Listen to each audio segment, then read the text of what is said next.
হাজীগঞ্জে সড়ক রক্ষণাবেক্ষণ কাজের উদ্বোধন।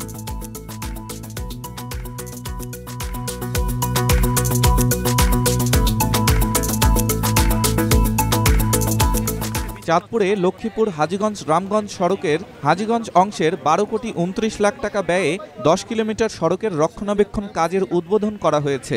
বুধবার বিকেলে এই কাজের উদ্বোধন করেন স্থানীয় সংসদ সদস্য মেজর অবসরপ্রাপ্ত রফিকুল ইসলাম বীর উত্তম।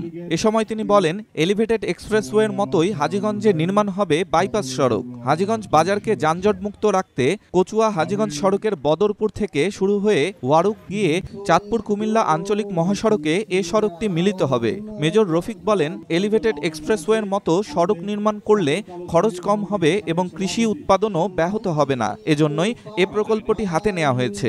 উদ্বোধন অনুষ্ঠানে বিশেষ অতিথির বক্তব্য দেন হাজীগঞ্জ পৌরসভার মেয়র ও পৌর আওয়ামী লীগের সভাপতি আসম মাহবুবুল আলম লিপন, উপজেলা সহকারী কমিশনার রিফাত জাহান, অতিরিক্ত police super Hajiganj circle Pankaj Kumar Dey, সড়ক ও জনপথ বিভাগের চাঁদপুরের নির্বাহী প্রকৌশলী মোহাম্মদ আলিউল হোসেন, হাজীগঞ্জ উপজেলা পরিষদের সাবেক চেয়ারম্যান ও উপজেলা আওয়ামী লীগের সাধারণ সম্পাদক গাজী মোহাম্মদ মাইনুদ্দিন প্রমুখ।